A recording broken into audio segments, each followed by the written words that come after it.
Every day we make thousands of decisions. Most are relatively inconsequential. For example, do you want coffee or tea? Others are much more complex, like whether you should accept a new job or move to a different city. These decisions weigh more heavily because they can impact your life in many ways. You might feel like you're bad at making decisions or not good at making good ones. However, it's something we all struggle with due to the way our brains are made. Behind every decision, there are secret psychological factors that shape the way we think and act. Shining a light on these factors can make them easier to overcome. Many missteps in decision-making can be chalked up to cognitive bias. That's our tendency to think a certain way without even realizing it. Here's a simple example. Have you ever avoided switching internet providers even though you were unhappy with your current service? Something called status quo bias might be to blame. That's our tendency to stick with what we know instead of choosing something new and different. We see the alternative as a risk, or just not worth the trouble, even if it might be better. Without realizing it, we can become overly resistant to change. That's status quo bias at work. A bias called anchoring can also affect the choices we make. To understand how anchoring works, imagine you're shopping for a used car. Now, say the dealer offers you a discount to try and sweeten the deal. Sounds like a can't-miss opportunity, right? Not necessarily. Anchoring suggests that we rely too heavily on the first thing we hear, in this case, the initial price of the car.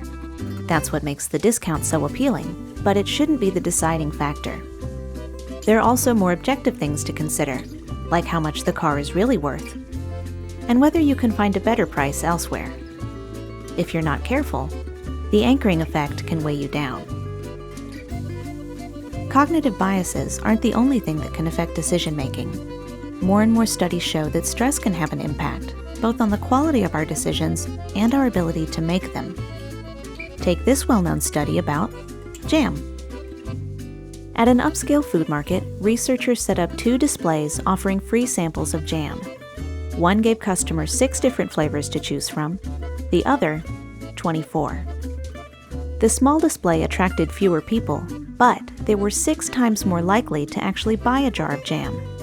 The reason for this is a phenomenon now known as choice overload. Choice overload can happen anytime we feel overwhelmed by the number of options. We have such a hard time comparing them, we're less likely to choose anything at all. A similar thing happens when we're forced to make multiple decisions, one after another, and so on. We experience an effect psychologists call decision fatigue. Decision fatigue suggests that making a large number of decisions over a prolonged period of time can be a significant drain on our willpower. The result? We have a harder time saying no to things like junk food, impulse buys, and other tempting offers. On the flip side, fatigue can also make it harder to say yes, especially to decisions that would upset the status quo. We leave things as they are because it's the easiest thing to do. Making decisions will always be difficult because it takes time and energy to weigh your options. Things like second-guessing and uncertainty are just a part of the process. In many ways, they're a good thing, a sign that you're thinking about your choices instead of just going with the flow. That's the first step to making better, more thoughtful decisions.